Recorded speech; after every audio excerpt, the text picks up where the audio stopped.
Hi, everyone. Welcome to today's class on our Navigating Parenting platform. I'm so excited to have you with us on this journey. Today, we are going to speak about electronic usage because it is the summer and kids are on electronics a lot, usually because everything is less structured and less routine. And then we're going to come up to the school year, and some of our children might be on electronics a lot for school. Or some of us, our children, hopefully they'll all be back in school. But if they're not, then they might be on electronics a lot for school, a lot more than we normally anticipate. So let's talk about how to create balance around electronics, because we know that electronics are here and they're here to stay, right? It's I don't see that it is conceivable to keep our children away from electronics. And I have to admit that I also don't think that keeping our children, withholding electronics from them, actually helps them in the long run. Here's why. If they're here, they're all around us, right? Even if as children, and especially when they're really young, maybe, up to 2 or 3 years old, if we can keep them away from them, great. They don't need them at that age, that's for sure. If your children are on them at that age, please don't feel guilty or shamed at all. My 2-year-old is definitely on electronics because she sees her older siblings on it. There's no way to keep her off of them when she's seeing them watching TV or the iPad. So young children will also be on it, and that's okay. I'm just saying that, if they're young enough and you can keep them away from them because they don't see other children on them and they don't care about it, great, right?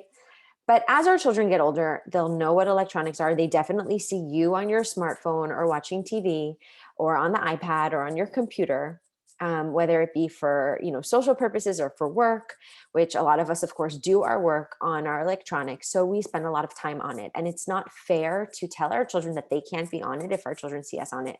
But also, eventually, our children will have to use them. And so if we withhold electronics from our children, then we're not creating the space for them to learn how to use them in a balanced way in their own lives. And it's really important because, like I said, they will grow up to have to use them. And if it's like when we keep sugar completely away from our children will usually find ways to get it that won't be from us, but they'll be at school and they'll see a little bit of sugar and they'll go crazy with it, or at someone else's house, right? Or they'll grow up and just want it, because our nature is to want the things that we're not allowed to, we're not being given easily, or we're not allowed to have. We want what we can have. So I really firmly believe in helping our children to create a balanced relationship with electronics, which means not keeping them away from them completely. And I believe that so that they can grow up to know that balance for themselves. Um, and and because I think that it's a fundamental part of growth, is learning how to use something in moderation or with balance and what feels right to us. And that's basically the the the foundation on which this class is, right? And my first biggest tip around working through electronic usage with your children is to do everything you possibly can to not create a power struggle, because it is very easy for electronic usage to turn into a power struggle. I'm the parent, I'm controlling how much you're going to be on using a screen, right? I'm a parent, I'm telling you when and what and how. And that creates a power struggle because nobody likes to be controlled. Um, and it's usually backfires because our children will engage in the power struggle, and then there will be back and forth, and it will be really hard for us as parents because we feel this need and we want to control, but children don't want to be controlled, so they're going to come back at us, and it can be like it creates a power struggle, which is just not fun for anyone, and is disconnecting us from our children. It's not creating that communicative relationship based on respect and trust that conscious parenting and navigating parenting is all about. At the end of the day, that's what we want to do. We want our children to feel respected the same way we want them to respect us. We want them to feel trusted the same way we want them to trust us. We want to build this mutually respectful and trusting relationship. And trying to take the reins over control through control is never going to do that. So the first step is, let's think about what is our approach. Let's reframe our thought around our children or electronic uses. It's not about us teaching them it's not about us telling them what to do. We want to help our children learn their own relationship between themselves and their electronic usage. So, so important. It's about them and their relationship to electronics. It's not about us and our relationship to electronics or what we want our children's relationship to be with it. We might have a goal, we might have something in mind, but we want them to learn to feel out and trust and create that relationship between themselves and the electronics. Second tip, no blame game. Okay. I know that there are so many scientific studies that have been done that screens are bad for children's brains and create dysregulated behavior. And I'm not saying that they're not true. I'm sure that they're true. But if we keep blaming electronics for our children's behavior, we're playing a blame game. And conscious parenting is the opposite of playing any sort of blame game. We can't blame anyone for anything in our lives.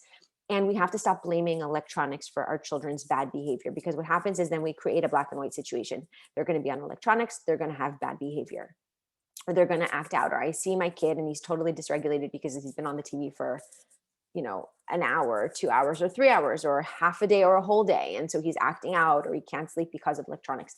Again, that might be true. But then what happens is when we put all the blame on the electronics, then we're not able to proactively deal with it. We're going to freak out and say, okay, you know what? No more electronics tomorrow. Or I'm blaming electronics. Look at your behavior. Look how bad this is. So how can we take responsibility? We understand electronics might not be best for the brain. There are a lot of components to it that will create dysregulated behavior, but why? What's at the root of it? Okay. Yes, it's the light of the screen. Like I said, there's a lot of parts to it. But as parents, how can we explain it to our children, create conversation and communication around it without coming from a place of being in power over or trying to control? Here's what you do. You notice what needs aren't being met. Okay. We've spoken about needs. And if you need to know more about needs, there are other classes that you should refer to on needs. But behavior, one of the reasons why a child will be misbehaved, okay, have behavior that's dysregulated, is because there's a need, a basic human need of theirs that's not getting met. Now, there are two parts to this, I believe, when it comes to electronics. Sometimes a child's needs aren't getting met, so they will go to electronics to get the needs met. Or when they're on electronics, needs aren't getting met, and so dysregulated behavior will ensue. What does that mean? Okay, so let's start with the first part. Let's say a child is coming to the parent, and I know this has happened to me in my house. I'm using this example because it's personal and it's something that I realized at some point. My child would come to me and say, "Mommy, can you play with me?" And it would be a time that I couldn't play with him, right? I'd be packing lunch for school, and we were like in a tight schedule, or making dinner, or cleaning up, or whatever it might be, but something with a time limit. So I couldn't say, you know what, yes, I'm going to stop and I'm going to play with him. It was like, I couldn't. So when I would say, no, I'm sorry, I can't play right now, right? Or I would love to play with you, but right now I'm packing snacks, whatever it might be, he would then go to the screen because his need for play wasn't getting met. Now, ultimately, if I can't play with him, he should go and play on his own, right? He doesn't need to look for the electronics. And that is, what we want to create, what we want to help our children understand is there, okay, so what if I'm understanding, so now he's on electronics, what happened? What need wasn't being met and got him to go to the electronics instead of going to play on his own? I told him I couldn't play in his mind included me. So he decided, okay, Mommy can't play with me. I'm going to go find that play through electronics, or that connection to another person through electronics, right? Maybe he was looking for a connection with me, and I couldn't offer that to him in the way that he wanted it in that moment. So then he looked for it in electronics. When a teenager has a big fight with their parent, they feel misunderstood, they feel unheard, or whatever, another feeling they might feel, and it might not even be from a big fight with their parents, a fight with their friend, or a bad grade or something. Okay. Let's say it is a fight with their parents or a friend, and they're missing connection. Okay. Or they're not feeling understood. They're missing this need to be understood. What happens? They may then look for that, to get that need filled through electronics, right? They can go watch a show with characters they relate to, or completely like zone out and take their mind off of what is actually happening in their life because they're hurt or they're upset. And so they go to TikTok or they go to Instagram or they go to watch a TV show, because over there they're understood, over there they feel heard, they feel seen, they feel connected to someone or something, right? They feel really connected to the characters or the storyline or whatever's happening. So two, different kinds of examples for different age groups.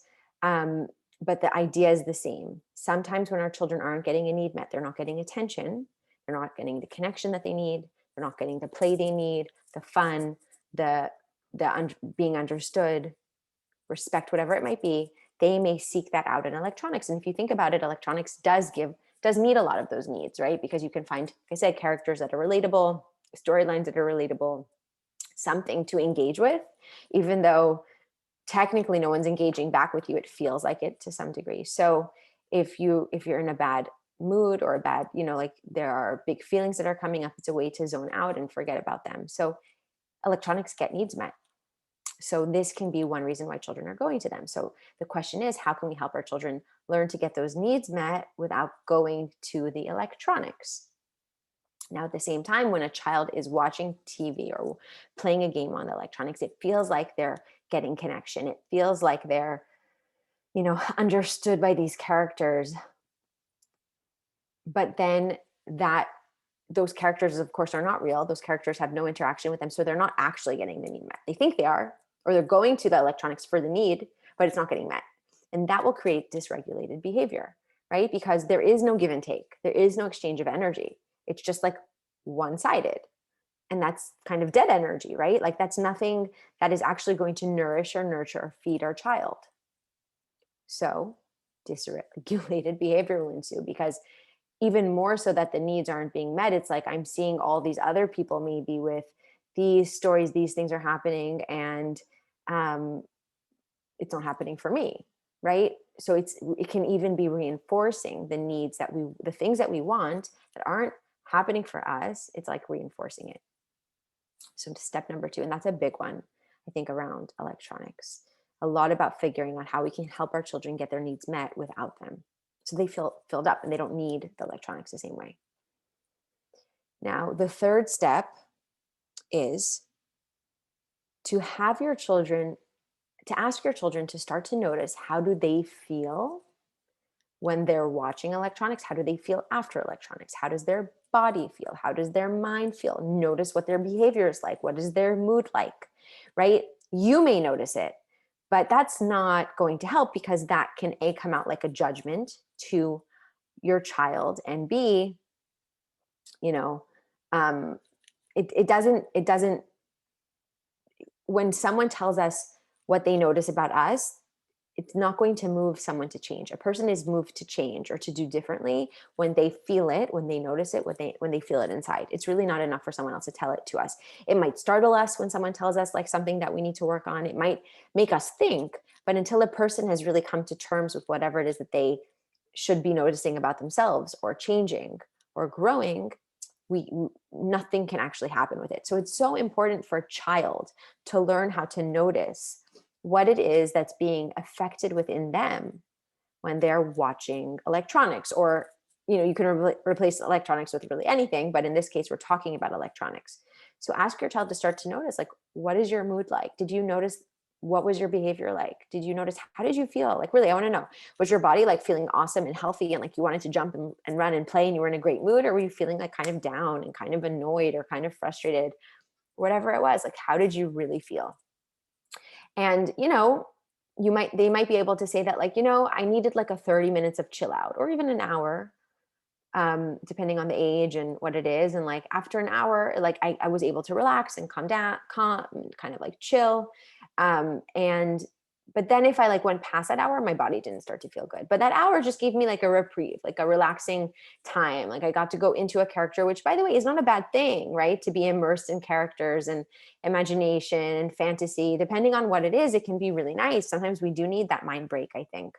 But, with a boundary, which is step 5, and we'll talk about it. But it's like how much time worked for me, and what do I notice about my body in the amounts of time that I'm watching it, in those increments, right? So helping our children to notice it, because then they can come to you in the morning and be like, I want to turn on the TV. And you can say, well, okay, how do you feel in the mornings? Like when you watch TV, when you go off to camp, does it like help you feel good about going off to camp? Like what do you feel? What do you need? What do you feel about it? And I think that that's really the most important thing we want to teach our children, because when they're older, we also don't want them to binge watch TV. And that might be something that they're going to want to do because their parent never let them. But when they're in college and they're away and they're able to notice, how electronics are making them feel and what the impact it's having on them, they'll be able to, to moderate themselves, which is so important. Step number 4. What are your fears and worries and concerns as a parent around watching TV? Now, this is really watching TV using electronics. Anytime I say like one of the words, just assume I'm talking about any kind of electronic that your child might be on or that you might be using in your home, the iPad, the phone, whatever it might be, right? What do you feel? What are your worries? What are your concerns? What's bothering you about it? That's really important to get clear on.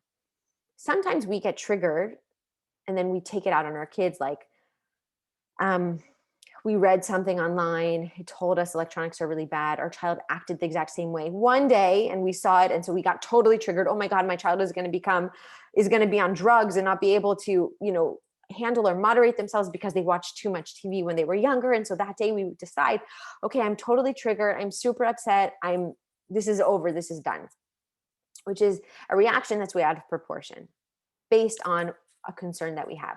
I know one thing that was very triggering for me was to see like all my kids on a different electronic, like a phone, an iPad, the TV, a computer, whatever it is. They were all on their own, not watching together, but each watching on their own and just like completely zoned out. That freaked me out because I felt like I noticed that it made me, I worried about all of us just like doing our own thing all the time. Like it created like this ripple effect in my mind that worried me. Like my children will be like isolating themselves and like everyone's in their own zone and world and no one's paying attention to each other. So that was like a really big one for me. Just the fact that like my children weren't able at some point to feel like what felt right and what didn't feel right to them. And, and my worry was that they wouldn't have moderation. And so I just like wanted to cut it off. That was like my instinctual reaction rather than create balance. So it's really important to be clear on what about electronics is bothering you, because that's what you want to target. It doesn't matter what is and isn't relevant for someone else. What's relevant for them might not be relevant for you and your family, and that's okay, right? Like the examples of what I said about what bothered me about electronics, if those don't resonate with you, they don't need to. That doesn't matter. What matters is for you to notice and take note of what is bothering you about electronics, what isn't working for you and your family around your children's use of them right now and your own. And that's what you want to focus on, right? To be really clear on what's bothering you, because then step number 5, you have clear conversations with your children around electronics. Clear conversations, very clear on this is the problem that I see. This is something that I'm noticing that doesn't feel right to me. I feel very uncomfortable with. I want to know what you think. I want to know what you feel. And I want to reach a place where we have mutual respect, where we're able to create boundaries around the electronic usage in our home that everyone feels good about. And you ask your child, what is it about the electronics that you love? Is it a reprieve for you? Do you just love those characters? Do you love the music? What is it that you love about it? And let's figure out how you can, continue to connect with that, continue to enjoy it with boundaries that I'm comfortable with, right? Like if I notice that everyone is watching a different show, then what can we do during the day to make sure that we do get that family time that's all connected? So if everyone's on their own electronic for a half an hour or an hour, whatever it might be, depending on the day, if it's a Sunday versus a weekday, it's going to look different. Or if we have plans or we don't have plans. But, then what do we do during the day where we all do come together, right? So that I get that need met for this feeling of like unification and communication and connection with each other. And what need do you need to get met, in a day? And so we have those conversations. We together create boundaries around it. And this may seem like something that's far off, like you're telling me to have a conversation with my child around electronic usage. They're just going to tell me that they want to watch it all day long. They won't if you're clear, if you're respectful, if you're communicating your worries and your fears. And if they do at the beginning, you can bring yourself and your family to a place where they're going to start to notice what doesn't feel good, right? By you, and all these 5 steps don't have to happen in one day, right? Like if you're starting at a place where like your kids are bonkers when you turn off the TV, and this feels like a conversation that won't necessarily go over so well in the beginning, just start slow. Start with just trying not to have control and power over your children when it comes to it. When they turn off the TV, you can, or like in a random moment, not even connected to electronics, you could be like, I was watching electronics. I was like on my phone a lot today and I really felt bad. Like, did that ever happen to you? Have you ever noticed like how you feel when you're on electronics too much, And, it's really important to, it's not even part of my 5 steps, but I think it should be, is to notice how much you're on electronics, because you can't expect your child to not be on them if you're on them. It's interesting. Sometimes I try not to go on my phone first thing in the morning. I take it off airplane mode to check like that I didn't get any emergency messages from a family member, but that's it. And the moment that I go on my phone and I get on it, like I know, like my 2-year-old starts to freak out. She's like, iPad, or she's trying to grab my phone. She's trying to watch something because they're watching us. They're modeling after us. If they see us on it, they're going to want to be on it. And it is not fair. And we should never do anything that we don't want our children to do, really, unless it's like just not age appropriate or developmentally appropriate. But that's different because electronics is a very slippery slope. If we're on it for work, that can also be really confusing for our children. So we can be really clear about what we're doing on it. Right. And like, obviously, especially now in COVID times, like we're going to be on our electronics a lot more because if we're working from home, our kids are going to see us on them a lot, and it's going to be for work. So we want to be really clear and explain that to them, and so it's like, it looks like I'm on my phone, but I'm not playing, I'm actually working. So what is the equivalent of work for you? And do you need to be on electronics to do that? Some children who are unschooling or homeschooling, right, may need to be, or they might be doing certain, or you might have your children doing certain games or reading, or different things on electronics. Well, that's a whole nother ballgame, right? And that's every family's decision. Your children are going to be on electronics more because of that than a child who maybe is learning to read from a book rather than a Kindle. So it's really important that it's very family specific and to have those open and clear conversations. And this last point, I think I went off on a bit of a tangent, but the point is that if it feels and seems overwhelming to you, just start slow. Just start noticing. Just stop judging your kids, right? Start noticing how you feel, what's going on inside of you that's triggering you when you see your kids on those electronics. Ask them to just start to, rather than like going cold turkey or like changing schedule, just start by asking them to notice how they feel and do that for a couple days and talk about that. And then come in, with like, well, I have an idea. If you're saying that you're not feeling great, like I hear what you're saying, and I'm just wondering, like, how can we, why is that? And how can we work through that and change it? And so I hope that this is helpful for you. I know this formula has been tremendously helpful for me in helping to create more balance around electronics in my home without coming in as like mommy monster and forcing my children to do anything. It's made a huge impact and difference. If you have any questions, please feel to reach out. As always, let me know what topics you're looking for here. Thank you so much for being here. Have a wonderful day.